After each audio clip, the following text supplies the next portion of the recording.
જય શ્રી કૃષ્ણ। હું ભારતી સિંગાળા અનેરી વાનગીમાં આપનું હાર્દિક સ્વાગત છે। તો ચાલો આજે આપણે બનાવીશું બાજરાના થેપલા, અને એ પણ આપણે વણીને કરવાના છે। ઘઉંનો લોટ જરા પણ નથી નાખવાનો, અને એકદમ પોચા રૂ જેવા અને કૂણા મસ્ત થશે। જે દાંત વગરના હોય એ પણ ખાઈ શકશે, નાના મોટા બધાને ભાવે એવા આપણે બાજરાના થેપલા બનાવવાના છે। તો ચાલો આજે આપણે બનાવીએ બાજરાના થેપલા। તો આ એક તપેલી છે ને, મેં બાજરાનો લોટ લીધો છે। તો જો આ તપેલી છે આવડી, અને આમ વજનમાં ગણો ને તો 250 ગ્રામ બાજરાનો લોટ છે।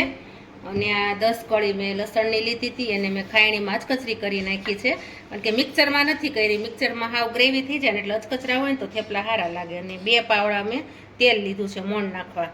અને પછી આપણે રેગ્યુલર મસાલામાં જોશે તો એમાં ધાણા જીરું, હળદર અને લાલ મરચું એટલી જ વસ્તુ જોશે, અને નમક સ્વાદ અનુસાર આપણે।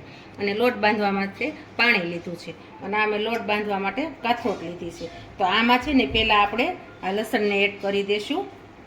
અચકચરું હોય ને લસણ, એને આપણે આમાં નાખી દેવાનું। આ લસણ નાખ્યું ત્યાર પછી આપણે એમાં નમક નાખશું। તો અત્યારે હું 1 ચમચી નમક નાખું છું, 250 ગ્રામ લોટ છે ને એટલે। એમાં આપણે 2 ચમચી ધાણા જીરું નાખીશ, 1 ચમચી હળદર પાવડર, અને તીખું તમે જેવું ખાતા હોય એ પ્રમાણે।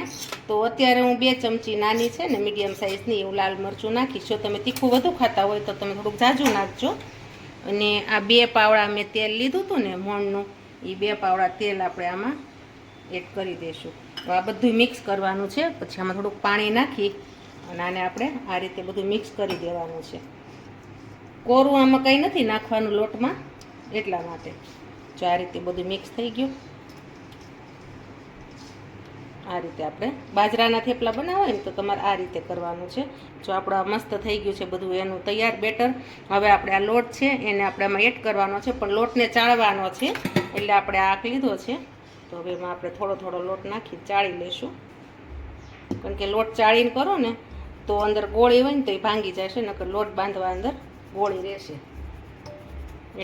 તો આપણો જો આ બધો લોટ ચડાઈ ગયો છે બાજરાનો, આવી રીતે। જો આમાં કણી હતી ને આ કાંગડા, એટલે આ રીતે ચાળી નાખ્યો છે।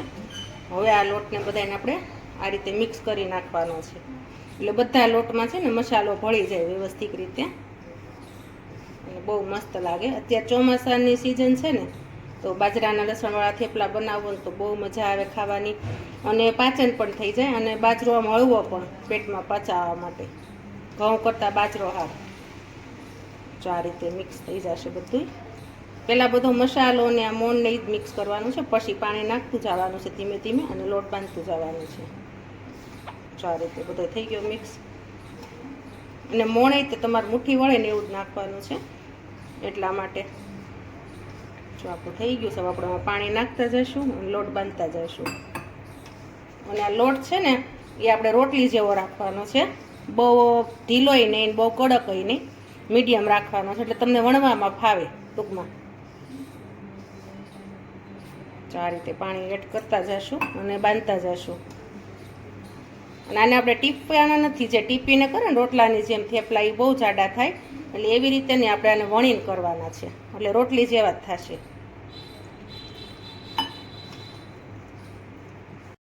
જો આ રીતે આપણે બધો લોટ મિક્સ થઈ ગયો છે અને બંધાઈ પણ ગયો છે।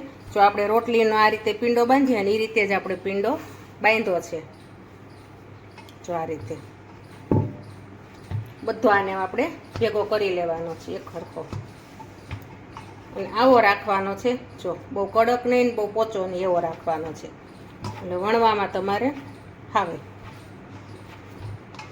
જો લોટ આપણો હવે બંધાઈ ગયો છે। હવે આપણે આને તેલવાળો હાથ કરી અને કૂણવી નાખવાનો છે। તો આપણે હાથમાં થોડુંક તેલ લઈશું। જો હાથમાં મેં તેલ લીધું છે, 2 હાથ તેલવાળા કરીને આને કૂણવી નાખવાનો છે। જો મસ્ત રીતે આપણો લોટ બંધાઈ ગયો છે, કૂણવાઈ પણ ગયો છે, અને એકદમ મસ્ત થઈ ગયો છે। અને આ થેપલા તો તમને પોચા રૂ જેવા થશે, કારણ કે તમે ગરમ ગરમ ખાવ તોય બહુ મસ્ત લાગશે, અને ઠંડુ થેપલું ને દહીં ખાવ તોય બહુ મસ્ત લાગશે। જો આ લોટ આપણો હવે રેડી આવો રહેવા દેવાનો છે। હવે આપણે આને વણવાના છે। આ છે ને મેં બાજરાનો કોરો લોટ લીધો છે, કારણ કે આપણે વાળવા માટે, કારણ કે બાજરાના થેપલા છે ને એટલે એમાં બાજરાનું જ લેવાનું છે, ઘઉંનો નથી લેવાનો। અને અહીંયા મેં પાટલી લીધી છે, વેલણ લીધું છે, અને આ આપણો લોટ બંધાઈ ગયો છે। તો હવે આપણે એના ગોયણા કરીશું. ગોયણા થોડાક મોટા જ કરવાના છે અને થેપલાય જરાક આમ ભર્યા ભર્યા રાખવાના છે, સાવ પતલાય નથી કરવાના. જો આ રીતે જો આવડું ગોયણું કરવાનું છે. આપણું થઈ ગયું છે તૈયાર. અને અહીંયા છે ને મેં લોઢી પણ ગરમ કરવા મૂકી દીધી છે અને અહીંયા મેં તેલ લીધું છે આપણે જે થેપલામાં લગાવવા માટે. અને આમાં લોઢી છે ને આપણે નોનસ્ટિક નથી વાપરવાની, લોખંડની જ વાપરવાની છે. જો આ રીતે આપણે બાજરાના લોટમાં બોળવાનો છે ગોયણું અને આ રીતે એને પોચા પોચા હળવા હળવા હાથે વણવાનું છે. એકદમ પોચો હાથ રાખવાનો છો, મસ્ત રીતે વણાશે. ચોટશે નહીં કે તમારે થેપલું અને ભાંગશે પણ નહીં. જો આ રીતે એકદમ અને ફટોફટ બની જશે. આટલા રાખવાના છે, આટલા પતલા રાખવાના છે, બહુ જાડા નહીં, આટલા પતલા રાખવાના છે. હવે આપણે આને આ રીતે પાટલી હાથમાં લઈ અને આ મૂંઢું કરી અને લઈ લેવાનું છે અને આપણે એને લોઢીમાં નાખવાનું છે. આ રીતે થેપલું નાખ્યા પછી ગેસ ફાસ્ટ કરી દેવાનો છે. જો અત્યારે મેં ફાસ્ટ કરી દીધો છે, પહેલાં ધીમો ગેસ હતો. તો આ થેપલું ચડે ત્યાં સુધીમાં આપણે બીજું ગોયણું કરીને બીજું થેપલું આપણે તૈયાર જ રાખવાનું છે વણીને. અને આ થેપલામાં છે ને તમે એકલા પણ પહોંચી વળશો, બેની જરૂર નહીં પડે. એક ચડશે ને ત્યાં એક તમે વણી નાખશો. જો આ રીતે લોટમાં બોળતા જાજો અને ફરતા વેણે ફટોફટ થઈ જશે. અને લાગે તો બહુ મસ્ત. એમાં હમણાં 7મ 8મ આવે, 3 મહિનામાં તો તમારે ઠંડુ ખાવાનું હોય, જો કે આપણે લેડીઝને, તો એમાં બાજરાના થેપલા ઠંડા બહુ મસ્ત લાગે. જો આ વણાઈ ગયું, કમ્પ્લીટ થઈ ગયું આપણું થેપલું. અને આ થેપલું આપણે જોઈએ હવે ચડી ગયું છે કે નહીં.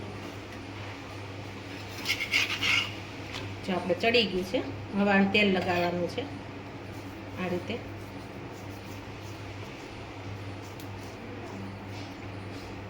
હવે આપણે એને બીજી બાજુ આપણે ફેરવી નાખવાનું છે, બીજી બાજુ તેલ લગાવવાનું છે. અને આને છે ને તેલ વ્યવસ્થિત લગાવવાનું છે કે કોરું ન રહી જાય એની રીતે, એટલે આનો થેપલાનો સ્વાદ બહુ મસ્ત આવશે.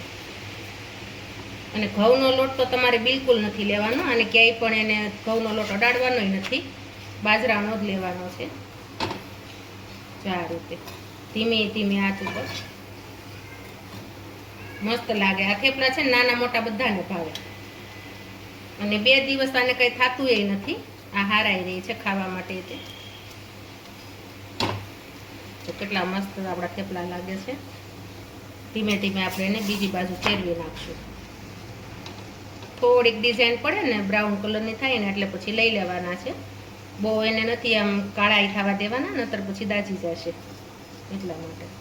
જો આ બાજુ આપણે ચડી ગયું છે, પાછું એને ફેરવી નાખશું.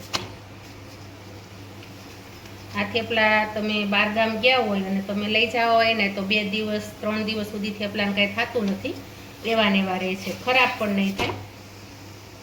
અને ઘણા લોકોને ઘઉંનું થેપલું છે ને ખાઈને તો નથી એવું પેટમાં સારું રહેતું, પણ બાજરાનું ખાશો ને તો તમને કાંઈ નહીં થાય.